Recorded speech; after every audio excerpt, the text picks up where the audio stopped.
Okay, welcome everybody. Look, the world and America and Colorado have come a long way since March of 2020 when our world was turned upside down when we had the first case of COVID-19 here in Colorado. It honestly feels like another lifetime. Fast forward to where we are today, 82% of Coloradans have gotten at least one dose. Well over 90% have either had immunity through infection or the vaccine. 73% of eligible Coloradans age 5 and up are fully vaccinated. We have one of the lowest death rates in the country. Our economy has recovered more than all the jobs that were lost during the pandemic. We have more employment now than Colorado's ever had. But just because we're in a good place now doesn't mean we should let our guard down. In fact, we really owe it to the people of Colorado to learn from the experiences of the last 2 years to prepare for whatever lies ahead, whether it is COVID-19 variant, whether it is a terrible flu season, whether it is a different pathogen. No matter what happens, we need to learn from the real stressors of our healthcare system these last 2 years so that we can do better. I'm proud to be joined by a Lieutenant Governor and many others in our COVID response team. Later this week, Dr. Hurley will be providing an update on COVID-19 in Colorado, including modeling. It is, like in many areas, other areas of the country, showing modest increases. Once again, it's on the march. We had our first increase in hospitalizations yesterday in 2 weeks. We certainly hope that COVID doesn't return us to the throes of managing our hospital capacity day to day, but everything that adds to it is additive, right? So if you have COVID and you have the flu, you have a multi-car accident, you have other situations, we always, our North Star from the very start was we want to make sure we are not exceeding our hospital capacity in Colorado, which means if you have a heart attack, a stroke, cancer, COVID, the flu, you need hospitalization, you get it. We succeeded in doing that. That's one of the reasons we have a lower death rate. Areas that experienced overwhelming of their hospital capacity tragically had unnecessary deaths.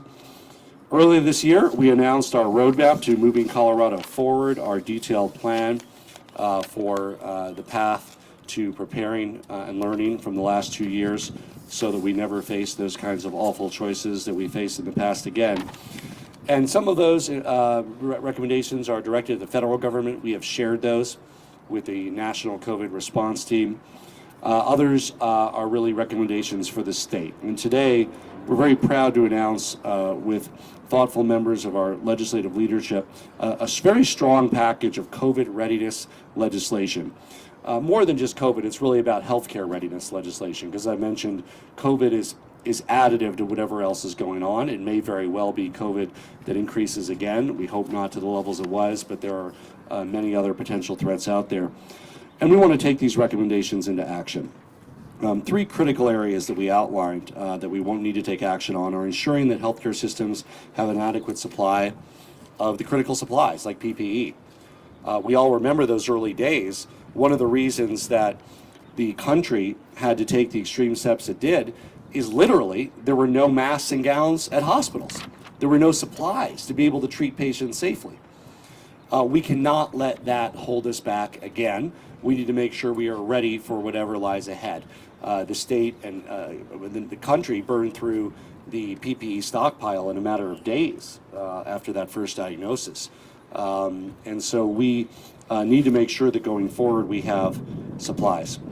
2, hospital readiness. We need to make sure our hospitals have surge plans. They don't, not on the fly, not once there's a pandemic, oh my gosh, how are we going to expand beds, but have it ready, in a binder, ready to go. Where is it going to be? Who's going to staff it? Let's have that plan to do surge readiness, preparedness metrics, staffing for any future surges that might occur, so we're not placed into an emergency situation, whether again it's COVID, a bad flu season, or whatever else comes our way. And finally, a major investment in healthcare workforce to improve recruitment, retention, and training opportunities. Look, there's been a lot of burnout across our economy and people changing jobs, but one of the most challenging jobs that have been in the last 2 years has been in healthcare. And so we need to make sure we can retain people across the board, from nurses to doctors to other hospital workers, and encourage them to continue to thrive in their profession, but also look at the pipeline for the future to make sure we have the people that we need to take care of an aging population and, of course, a population no matter what pathogen comes our way. This legislation builds on existing efforts. I'm so proud of our AmeriCorps Colorado Healthcare Workforce, Colorado Healthcare Corps, which we launched out of AmeriCorps under the Lieutenant Governor's office. Great additional possibilities for them to continue to do that as well. We're currently recruiting 150 members to serve, all of whom will get training, career coaching, and support. This work is even more critical as even now parents are still waiting for approval of a life-saving vaccine for children under 5. I sent a strongly worded letter to the White House just this week encouraging them to move quickly based on the data for approval of the vaccine for children under 5. And I hope that we get that approval soon. I read it might be as late as June, but the sooner the better. We have that available today if they simply move forward with the approval. I want to first thank all of Colorado's healthcare workers, our COVID response team, many of them are here. And of course, I want to express my condolences to every Coloradan that lost a family member to COVID in the last 2 years.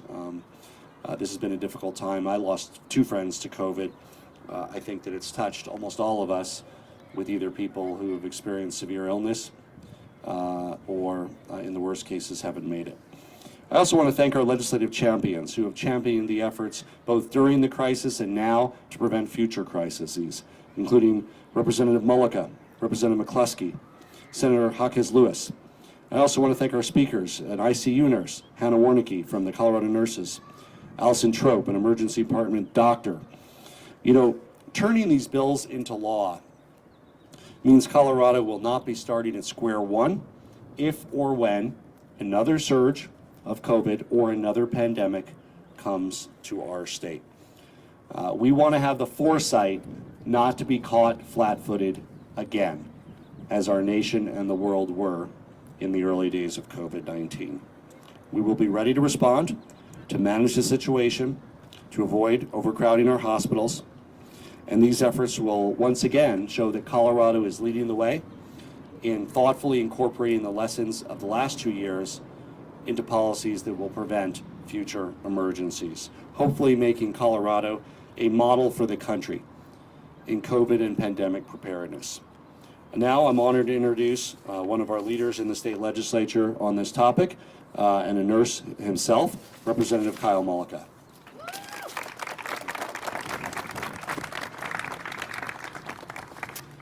First off, thank you all for being here. I also want to take this opportunity to thank the governor for the leadership that him and his staff have shown on this issue, truly making sure that Colorado is going to be a leader in this area and that, like he said, we'll never be caught flat-footed again.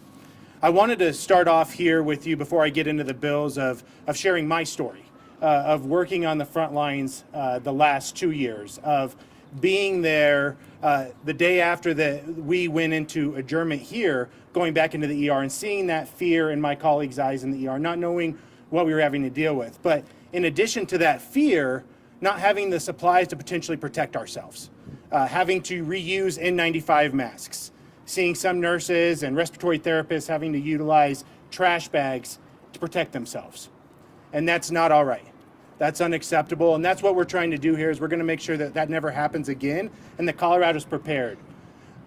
We had instances when I went into the ER, I'll never forget, I was working a day shift and I was going in to take report from the night shift. And I went over to the desk to get report on the patients that I was going to take over. And she put her head in her hands and just started crying. Just started crying because of the night she had, because of the lack of support that she had. That's unacceptable. These are the people that take care of us. And these are and with these bills, we're going to make sure that we're taking care of them in return.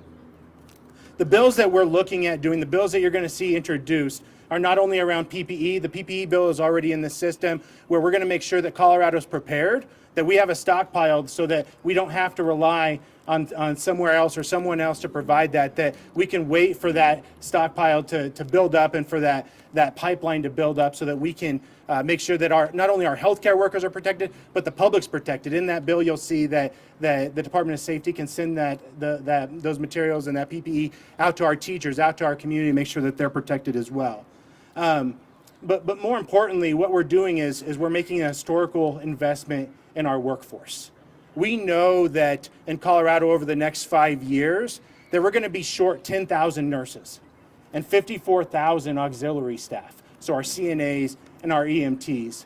And we're investing in that. We're going to make sure that we're putting money to get people into that pipeline, that we're putting money to build preceptorships, that we're building money to add capacity so that we can bring nurses into the system and healthcare workers into the system. But that's not good enough just to focus on workforce. We need to make sure that we're protecting those workers as well, that we're investing in those workers, and that we're making sure that we're not in this situation 10 years from now, that we're making sure that we're stopping some of the burnout that we've already seen with the mass resignation of our healthcare workers, and that we are putting protections in place and holding our hospitals and employers accountable, and making sure that those hospitals and those employers are ready for if we see another emergency or if we see another surge. And that's what we're trying to do here today, and that's what we're doing with this legislation, is that today we make those historic investments in the people who take care of us every single day. These bills will ensure that Colorado is taking care of the people who take care of us, and that we were prepared for what's to come. And so I'm excited for the historical investments. I'm excited that Colorado is taking a leadership role in this, and I think other states are going to be looking to us for the work that we're doing, and look forward to speaking with you more about the bills that are going to be coming and introduced in the coming days. And with that, I would like to introduce Dr. Trope.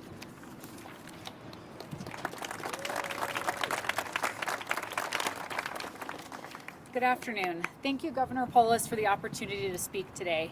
My name is Allison Trope. I'm a board-certified emergency physician, and I'm speaking today on behalf of myself and the Colorado chapter of the American College of Emergency Physicians. The past 2 years have been a whirlwind of experiences for healthcare providers across our state. No one in practice today has experienced an event like this, not since the 1919 influenza pandemic. The beginning months of this pandemic were quite frankly scary. We didn't know much about this virus. We didn't know how easily it was spread, what the long-term effects could be, or how those would affect people. I remember my first critically ill COVID patient in March of 2020. It was like nothing I had managed before. It was the first time I can remember thinking that this unknown disease could be putting my life at risk the moment I walked through that door. Thankfully, we now have safe, effective, and widely available vaccines provided for free by the government. This has served to help bolster our defenses while fighting this novel disease and mitigating community spread. The experiences of emergency physicians across our state during the surges of the COVID-19 pandemic have been varied. Many healthcare communities across the state suffered PPE shortages. At times, they were manufacturing their own hospital gowns and face masks. Students from the Colorado School of Mines used the resources and technology available to them to 3D print face masks and hand delivered these to many facilities across our state. I remember several shifts where construction crews from the community came to our hospital to give us their N95 masks. Normally they'd be using these to protect themselves on the job site from particle inhalation, but instead they were giving them to us to protect us in this trying time. This kindness was greatly appreciated. It helped bolster morale, just knowing that the community was behind us. This forward-thinking legislation serves to create stockpiles of PPE that would help healthcare teams to avoid these situations in the future. As an emergency physician, we pride ourselves on being available 24/7, 365 for any emergency or disaster that comes through our doors. Knowing we have a supply of PPE available to help us better perform our jobs and keep us safe will help us to continue to care for the people of Colorado. Over the course of the pandemic, I think all healthcare facilities have suffered with managing decreased staffing availability. This was for various reasons, but included healthcare workers out sick with the very virus we were attempting to treat, and at home caring for family members and children who were infected and unable to attend work or school. We also saw significant healthcare provider burnout, which led to people leaving the healthcare field permanently, further impacting our ability to staff facilities and care for patients. On the positive side, the healthcare community has rallied behind each other, and I know of several facilities who have created peer support programs so healthcare workers can discuss the impact of difficult cases and how it has affected them personally. Especially during the pandemic, we were seeing extremely sick patients struggling with our own fears of being infected and unintentionally taking that virus back home to our loved ones. This pandemic helped us to see how fragile our healthcare system can be, and that we need the safeguards provided by this legislation to improve healthcare provider wellness programs and clear the path for those called to work in the healthcare field to enter the field and begin to practice. We support the idea of training our next generation of healthcare providers in Colorado and providing incentives for them to stay in our beautiful state. The Colorado chapter of the American College of Emergency Physicians are excited to continue to collaborate with the governor's office in preparing the state of Colorado for whatever difficulties may arise in the future. Thank you for the opportunity to speak with you today.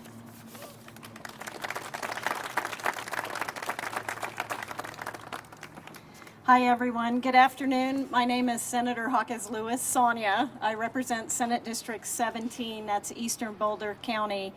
And it's really a pleasure to be with you all today. It's no secret, the last 2 years plus have been very tough. We've gone through some incredibly challenging times. We've weathered difficult storms, and we've held strong in the face of this adversity. I would like to share with you a really quick personal story too. I'm a pharmacist, and my spouse Allison is a hospice nurse, but she was working in the hospitals when COVID hit because we had a shortage of nurses who could go into the hospital. So we would have a plan 10 minutes before she would come home. Because we had a shortage of PPE, she would call me or text me and she'd say, okay, I'm on the way home. And so I would get bags ready. And we would have a bag where we could recycle the PPE and try to save it. And then we'd have a bag where she would throw her clothes off, right? We'd have to wash the clothes, and then she'd have to run up, take a shower, and then we could finally start our day and talk about what she had just been through, and talk about the family and friends and people that we were hearing that we were losing to the pandemic.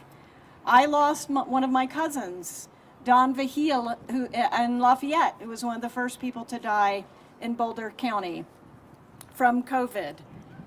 But fortunately, we find ourselves in a much better position today. Thanks to science, thanks to the effective and safe vaccines that we have, we've saved countless lives. And we can gather today, as we are now, we can gather safely indoors and outside. And I'm really grateful for that. And so we're moving into a new phase of the pandemic. We're learning to live alongside this disease.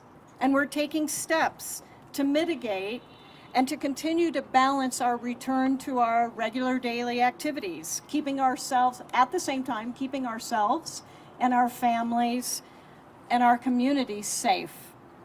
And a part of this process means taking lessons from that experience. And today, we are getting ready to unveil our roadmap to moving Colorado's COVID response forward.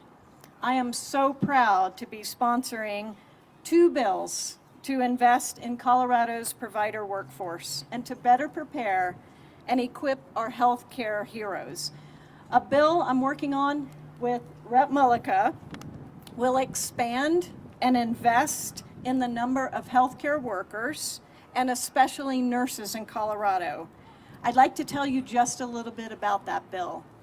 The first part will address the shortage of our healthcare workers by assisting with tuition and fees and to help get more people into these high demand healthcare fields. The second part of the bill will encourage healthcare facilities to provide more training slots, and that will include simulation labs, advanced robotics to help train our healthcare workers. That's the bottleneck that we're facing with our workforce. And this will create additional slots to give us that capacity and better training.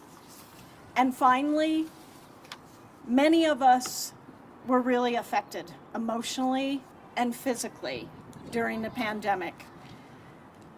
I know Kyle as an ER nurse. I know my spouse, Allison, as a nurse. Many folks need some additional help to recover how they were impacted in a pandemic. And we're losing healthcare workers because they have no one to talk with about what they just went through. So the other part of this bill that I'm really proud of is addressing those needs in expanding and investing in employee wellness programs to help our frontline heroes and help with our retention efforts. This legislation will result not only in better quality of care for Coloradans, but will give our workers more advanced skill set training. The second bill that Rep. Mullica and I are working on will do more to ensure that healthcare workers are protected should we face another health emergency. As you've just heard, the early days were chaotic, and we were in short supply of PPE, our personal protective equipment. The next time an emergency arises, we'll be better prepared with House Bill 1352 to direct the Department of Public Safety to maintain a stockpile of PPE that will keep our workers healthy and safe in a declared health emergency.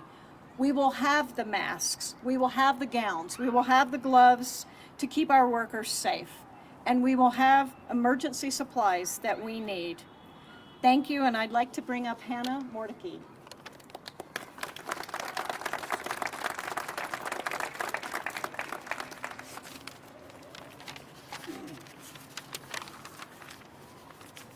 Thank you. My name is Hannah Warnicki. I am an ICU nurse in the Denver area. Over the past 2 years, we have seen tremendous challenges as healthcare workers and as a community. I had the privilege of learning in pre-pandemic healthcare, but then faced the difficulty of being a new ICU nurse in the height of the pandemic. What we first approached as a sprint has, in many respects, as we now see, become a marathon. As we continue to navigate the realities we are facing, it gives me great hope to see the emergence of this roadmap to moving forward that our state legislature is working toward. Our greatest ongoing challenge truly is figuring out what it means to create sustainability in the healthcare setting. How do we transition from the sprint mentality to the marathon mentality? For nursing, this means many things, from supporting the pipeline of new healthcare workers to evaluating what best supports nurses in their practice. During any given shift, what matters most to me is my patient's safety and their humanity. The days where my colleagues and I are each doing 130 to 150% workload, it is all we can muster to maintain safety. And even that becomes difficult on the most challenging days. Something has to give, and it's that human element. That's not the care I want to give, and that is absolutely not the care I want my loved ones and community members to receive. What wears me down and fuels the fire of burnout and moral distress are the days when I don't have the chance to acknowledge my patient's humanity. Contrast this to the days where I have time to learn about who they are as a person, to dive deeper into their plan of care, and to work with our providers to form creative solutions to complex problems, to update their family, to do those extra safety checks, to help them find a sense of comfort in a place that is so uncomfortable. This is when I feel I could acknowledge their humanity and give them the best nursing care I know how to give. Consistent staffing is the single greatest variable in my day-to-day lived experience that distinguishes the former from the latter. Creating structures to support this not only builds the sustainability of nurses' day-to-day work, but is also so desirable in the healthcare community that the implementation of similar laws in other states has in many respects made them destination states for healthcare workers. This is a crucial step presented here alongside other promising initiatives to support emergency preparedness, enhance stability amid adversity, and develop a robust and versatile workforce. On behalf of anyone that was called a healthcare hero over the last 2 years, I am asking our legislators and our community to not let our collective struggle be in vain, to take these important steps forward to bolster our front line and our foundation as we move on with this moving forward roadmap. And finally, I would like to sincerely thank Governor Polis, Representative Mullica, Representative Jaquez Lewis, and Representative McCluskey for their leadership and support of these critical initiatives. Thank you.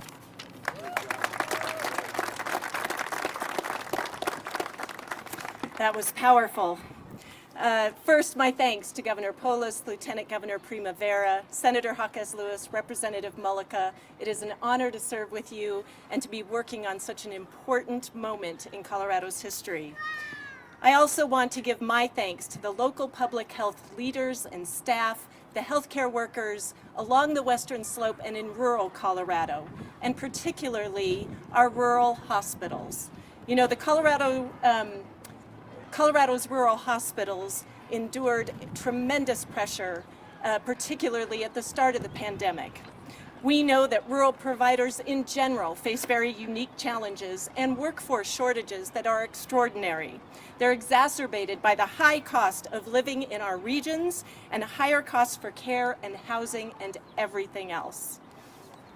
COVID hit in my hometown very first in Colorado in March of 2020, and I remember the fear that was literally palpable at that time, not knowing what was next for any of us. We continue to be at higher risk up in the high country because of our economic drivers around tourism and outdoor recreation. We need to be prepared for whatever challenges come next. I am so proud to be carrying Senate Bill 200 along with my colleague, Matt Soper from Delta County. We will be providing $10 million in federal economic relief funds to bolster our rural healthcare infrastructure and technologies. We're going to be saving people money and improving the sustainability of rural hospitals and clinics. This bill increases access to critical care for Coloradans in our part of the state, including behavioral health care and substance use treatment. The bill funds extended primary care hours, dual-track emergency department management, expanded telemedicine, and in-demand patient services, such as mental health and substance use treatment. Rural hospitals and clinics are critical to making sure we meet the demand for healthcare in Colorado. And just as we have repeatedly met that moment when COVID surged in the high country and the Western Slope, we are there now for these rural providers to make sure that we're making an investment for our future. This funding will go a long way. It will go a long way to protect those services. Again, I want to shout out my thanks to all of the rural healthcare providers, particularly our hospitals, who rose to the occasion, provided exceptional healthcare services to the people in their communities, providing that security and safety and knowing that we were going to be okay. Thank you. We'd be happy to take some questions. Governor, I know at least one of these initiatives is funded by ARPA dollars. Are you guys concerned at all that having the one-time investments won't mean there's the state's prepared in the next decade or 2 decades? How will you sustain those investments beyond just I'll go to the chair of the JBC for that one. Thank you for the question.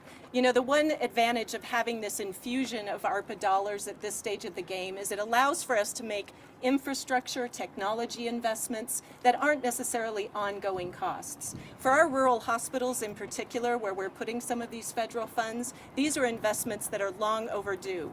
By taking the time now to put that money there, we can address the ongoing costs, I hope, by seeing some efficiencies, some streamlined and improved services, and certainly save in deficiencies that we've been facing over the past months and years.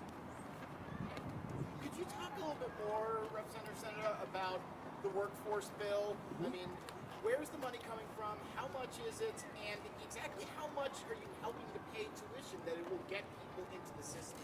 Sure. Thanks for the question. For more information about the workforce expansion, come on up here. We're doing it together. It's approximately 61 million, and to the heart of your question, some of it is one-time funding. we need equipment to help train our healthcare workers. Some of this equipment is expensive. The simulation labs and the robotic equipment, that's quite the investment, and that kind of technology training will last for years and years and years. And that will help us, as I was speaking about earlier, really resolve some of this bottleneck of how do we get folks in, trained, and off. And then if I can give you one example, there are patients that are in hospitals or in larger facilities. We can't send them back home to the rural areas where they want to be with their family because maybe the skill set of the nurses and the other medical workers in the rural area, maybe they haven't been able to train on a particular procedure so that they can have the patient going back home. We can fix that now with some of this equipment. So I've never been more encouraged about an effort to expand healthcare workers as I have been working on this legislation with Rep. Mullica. It really, really, I know you hear this word a lot, it really, really, really is transformative. And I'll just add to that real quick, Ed, is that it is a historic investment. In the tuition side, we're trying to really create that pipeline with CNA, EMT tuition to really get workers in that pipeline. We believe it's a win-win. Not only are we filling some of those auxiliary positions that we're so short on, but we're also getting people in that pipeline where they can transition into higher level careers. But we also, we can't just do that without building out the capacity as well. And so we're working on making sure that there's funding to build out the capacity so that that there's room for these individuals to go through the system. And then I think in addition to that, the hope is that the hospitals have been at the table during this process. They've bought in, they've been extremely helpful, that they also put that skin in the game and come in and make sure that we're doing something to really fill that gap of, that we're going to be 10,000 nurses short and 54,000 auxiliary staff short over the next 5 years. You mentioned hospital accountability in your opening remarks. Can you elaborate on that? Yeah, I think, we're making a historic investment. Senator Hawkes Lewis said $61 million. Our state's never seen that type of investment in the healthcare workforce. We have a responsibility to protect that investment, though, and to protect the people who have been taking care of us. And so that's where that accountability is going to come in, is we're going to put this investment in, and Colorado's going to take a leadership role in that. We're going to also make sure that we're not going to be in this position 10 years from now, and we're going to do everything we can to stop the burnout and the resignations and the individuals leaving these professions. And so we don't think that it's just a one-sided coin. We think workforce is one part of the solution, but also those protections are going to be the other side. How is the state going to prevent the burnout? Yeah, I think that we're going to be working with the hospitals. We're going to have policies in place to make sure those protections are in place. We've built upon that already with Chapter 4 rulemaking. We have staffing committees in place, but I think that there's going to be some steps that we can take, and you'll see that in the upcoming bill to make sure that there's accountability and there's protections in place to make sure that those workers can do the job that they signed up to do, which is to take care of people.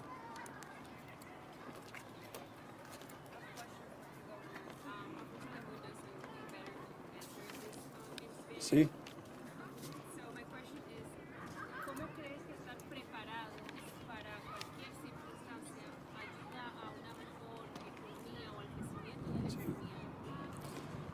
Aprendemos mucho entre la pandemia y necesitamos usar esta información para preparar mejor antes de la próxima crisis. Tal vez una pandemia de COVID-19, tal vez otras infecciones. No podemos saber qué la futura va a tener, pero necesitamos preparar mejor. Necesitamos tener, por ejemplo, ropa protectiva para nuestros médicos. Necesitamos tener suficiente tapabocas para los hospitales. Y necesitamos aprender. Los 2 últimos años eran muy difíciles por toda nuestra población del mundo y necesita usar nuestros planes para mejorar la situación en la futura. Thank you everybody for joining us.